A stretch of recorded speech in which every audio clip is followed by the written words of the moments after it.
नमस्कार, मैं हूं आपके साथ वैशाली और आप देख रहे हैं आरआर पत्रिका टीवी। आइए अब बढ़ते हैं आज की खास खबरों की ओर। सदस्यता अभियान की धीमी गति के चलते राजस्थान में भाजपा में बैठकों का दौर शुरू हो चुका है। राष्ट्रीय संगठन महामंत्री बीएल संतोष ने गुरुवार को बैठक की तो शुक्रवार को राजस्थान प्रभारी राधा मोहन दास अग्रवाल ने बैठक कर सदस्यता अभियान को गति देने के लिए पदाधिकारियों का आह्वान किया है। भाजपा का सदस्यता अभियान गति नहीं पकड़ पाया। राजस्थान में अभियान अब राजस्थान में शुरू हुआ बैठकों का दौर। राष्ट्रीय संगठन महामंत्री और राजस्थान प्रभारी कर रहे बैठक। पड़ोसी राज्यों से भी पिछड़ा राजस्थान, पड़ोस के कई राज्यों में सदस्यता अभियान की गति शानदार। जी हाँ, राजस्थान में भाजपा का सदस्यता अभियान गति नहीं पकड़ पाया है और इसके चलते सत्तारूढ़ भाजपा को अब चिंताएं सताने लगी है, क्योंकि उपचुनाव की घोषणा किसी भी वक्त हो सकती है और उसके बीच कार्यकर्ताओं में उत्साह नहीं होना भाजपा के लिए चिंता का विषय है। सदस्यता अभियान को गति देने के लिए आयोजित होने वाली बैठकों के दूसरे दिन भाजपा कार्यालय पहुंचे प्रदेश अध्यक्ष मदन राठौर से जब पूछा गया कि बीएल संतोष ने सदस्यता अभियान की गति कम होने पर नाराजगी जताई है, तो उन्होंने कहा कि परिवार का मुखिया जब आता है तो वह यही कहता है कि बहुत कम है, आगे बढ़ो, प्रगति करो। आज हर परिवार में यही स्थिति है कि कई क्षेत्र में बहुत अच्छा काम रहा है, लेकिन कुछ एक क्षेत्र में कमी है जहां लोग चुनाव में लगे हैं और सब मिलकर काम कर रहे हैं। मदन राठौर ने हरियाणा में जीत का दावा किया।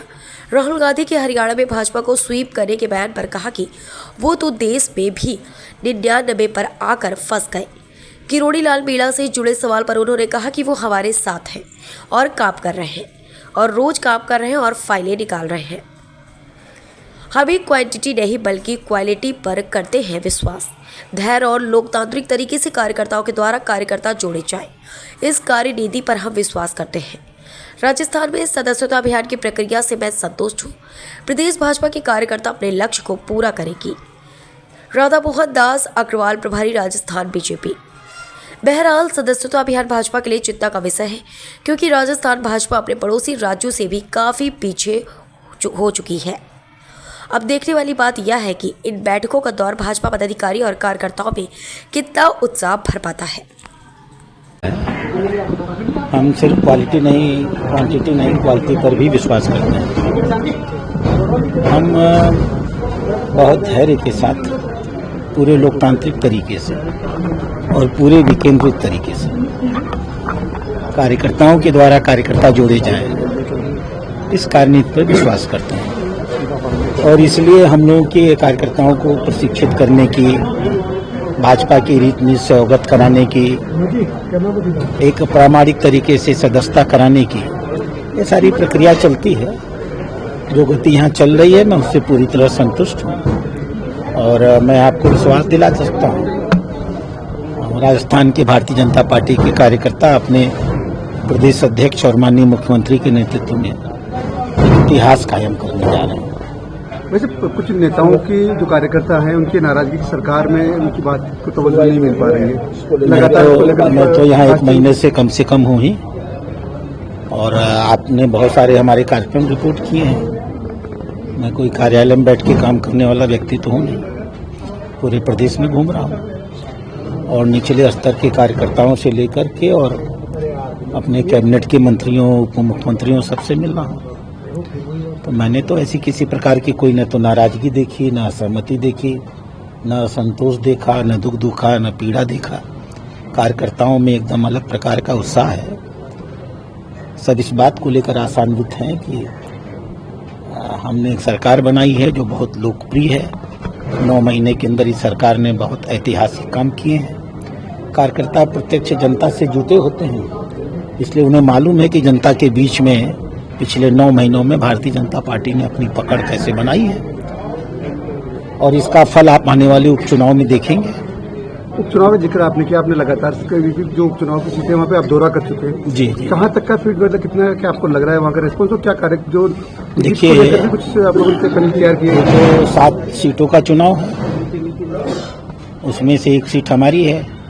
हमारे एक माननीय विधायक की दुखद मृत्यु हुई है। बाकी तो 1 सीट बाप पार्टी की है, 1 सीट आरएलपी की है, 4 सीटें कांग्रेस की हैं। तो उन सारी पार्टियों को चुनौती है और अपनी अपनी सीटें बचाएं, अपनी सीट बचाने के अभियान में लगे और प्रयास करें कि ये सीटें उनके पास रह जाए। हमें तो कुछ होना ही नहीं है, खाली पाना ही पाना है और हम पाएंगे और अच्छे तरीके से पाएंगे। जैसे योगी ने बयान दिया है अगर जम्मू कश्मीर में जीतते हैं तो पीओके हमारा होगा। उत्तर प्रदेश के प्रवक्ताओं से आपको इसके बारे में पूछना पड़ेगा, क्योंकि मुझे इस बयान की जानकारी नहीं। राजस्थान में सत्ता और संगठन में सब कुछ ठीक चल रहा है क्या? क्योंकि कल भी बात उठी थी कि यहाँ जो काम नहीं हो रहे जनता के बीच में अगर जा रहे हैं तो ये अड़चने भी आ रही है, क्योंकि कल यहाँ मीटिंग में बात उठी है। मैं उस मीटिंग में खुद था, मैंने नहीं सुना, आपने सुन लिया। इसका मतलब है आप लोग वहाँ जासूसी कैमरे लगाते हैं क्या? बड़े खतरनाक लोग हैं आप लोग। जवाब उन्होंने नाराजगी जताई, अन्य राज्यों की अपेक्षा राजस्थान में कमी है कहीं ना कहीं पीछे। कहाँ देख रहे हैं? देखिए, परिवार का मुखिया आता है ना, तो हम कितनी मेहनत करें तो भी मुखिया यही कहेगा कि बहुत कम है, आगे बढ़ो, प्रगति करो, पढ़ाई करो, आगे बढ़ो। कहता है कि नहीं कहता है? तो हर परिवार में जब यही स्थिति है, आपके बेटा भी यदि कितने नंबर लेके आए तो भी आप उससे खुश नहीं होंगे कि और मेहनत करो। तो वैसी ही बात है हमारे यहाँ भी, और बढ़ो। तो पार्टी के अंदर खाने चाहता है कि संगठन में बदलाव होगा? पता नहीं, अंदर खाने की बात आपको पता है, मुझे तो नहीं पता। अच्छा, ये बताइए एमपी एमएलए ये पूरी तरह सक्रिय नहीं रख पा रहे हैं, क्योंकि जानकारी में आया है। और आप उन्होंने तो बना दिए सदस्य, आपने तो बना दिया कि कहा कि मदद जी ने अपने रेफरल आईडी से इतने बना लिए, परंतु और एमएलए एमपी नहीं बन पाए। ये मीटिंग में कल बात उठी भी है कि क्योंकि जो जनप्रतिनिधि है वही अगर आगे बढ़ेंगे। नहीं, ऐसा नहीं है। कई क्षेत्रों में बहुत अच्छा हुआ है, कुछ क्षेत्रों में थोड़ा कम रहा है, तो उसके कारण है कई, जैसे कई चुनाव में लगे हुए हैं, विभिन्न क्षेत्रों में उनकी ड्यूटी लगी हुई है, वो भी करेंगे, सब कर रहे हैं काम, सब। चुनाव को लेकर पूरी राजस्थान की एक बड़ी सोच जो है, गली गली घर घर जा रही है, महिला भी हो आपकी, तो किस तरह की रणनीति और कितनी उम्मीद है?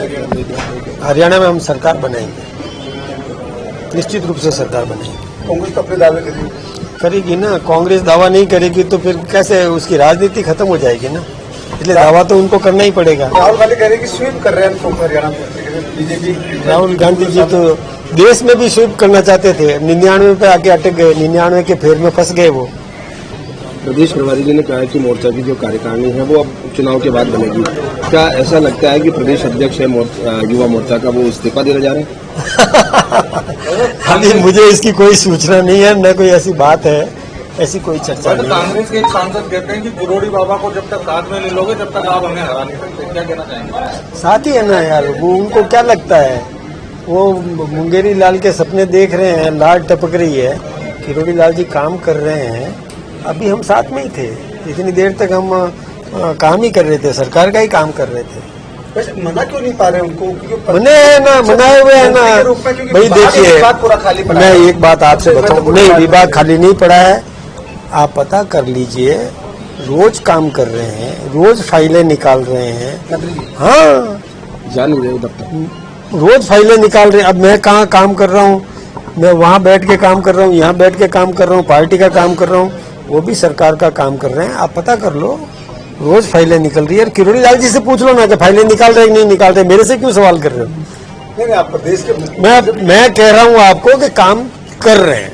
सर, उपचुनाव को लेकर प्रत्याशियों का चयन तो शुरू है, अभी चुनाव की घोषणा तो होने दो, घोषणा होने के बाद प्रत्याशी की बात आएगी। अभी अधिसूचना ही जारी नहीं हुई। मदन राठौर उनसे नहीं जो अधिसूचना की उनकी तैयारी करें, पहले से अपना होमवर्क फिर भी तैयार करके रखते हैं। आपने इस तरह से दौरे किया है, तो जब आपको पता है कि हम कुछ तैयारी कर रहे हैं तो कर ही रहे हैं। अच्छा, एक और अंतिम सवाल। कल बात भी आई थी प्रदेश प्रभारी जी के सामने कि कार्यकर्ताओं के काम नहीं हो रहे, और उसको लेकर उन्होंने कहा भी कि कार्यकर्ता अपने आप को इतना संगठन मजबूत बनाए कि मंत्री और विधायक उसके पास चल के आए, वो उनके पास नहीं जाए, वो चल के आए। ये तो प्रक्रिया है, आप जानते हो, संगठन को तो मजबूत रखना ही पड़ेगा, ठीक है ना। काम और संगठन ही सरकार बनाता है, इसलिए हम सब आपस में मिले जुले हैं, एक मुखी हैं, और हम काम कर रहे हैं। और काम का अंत नहीं होता भाई साहब, आप भी समझ रहे हैं इस बात को। काम तो है, जैसे जैसे डिमांड भी बढ़ेगी, अपेक्षाएं भी बढ़ेगी, तो काम की मांग तो रहेगी ही। अब आप 20 काम सोचते हैं तो 10 काम पूरे हो गए तो 10 बाकी रह गए, और 20 पूरे कर दोगे तो 20 की लिस्ट फिर आ जाएगी, और हमको खुशी है कि हमारा कार्यकर्ता काम मांग रहा है, इसका मतलब हमारा कार्यकर्ता जागरूक है। अच्छी बात है। वैसे युवा मोर्चा की लिस्ट को जो स्थगित की थी वो वापस कब तक उसके बाद हुआ, उसको स्थगित किया गया। आगे वापस जाने की लिस्ट क्या दूसरी तैयार होगी? वो अब देखिए, कई बातें होती है जो प्रभारी के स्तर पर भी होती है, कई बातें हमारे स्तर पर भी होती है, कई बातें हैं कि जिसमें हम सबकी राय भी लेते हैं, कई चीजें हैं उसमें बैठ करके हम हमारे परिवार को हम मजबूत कर लेंगे। तो युवा मोर्चा की लिस्ट तैयार की, उसमें आपको पूरे कॉन्फिडेंस में लिया गया? नहीं, ऐसा नहीं है। कई बातें होती है, मैंने आपसे कहा ना कि कई सोर्सेज है और कई ऐसे नेतृत्व के लोग होते हैं जिनसे चर्चा करना होता है। थोड़ी जल्दबाजी हुई है तो हमने उसको सुधार दिया है, ठीक करेंगे। निगम में नई मेयर आई, वो बगावत करके चुनाव लड़ी पार्टी के खिलाफ, उनको मेयर बना दिया। कांग्रेस से 6 एमएलए जो आ रहे हैं उनमें बताया भी जा रहा है पार्षद आए वो। 4 साल बाद वापस पहले जोन मैं एक बात बताऊं आपको, मैंने और कुछ नहीं देखा, मैंने ये देखा कि हमारा जो मेयर का चुनाव था उसमें वो हमारी प्रत्याशी थी, ठीक है ना।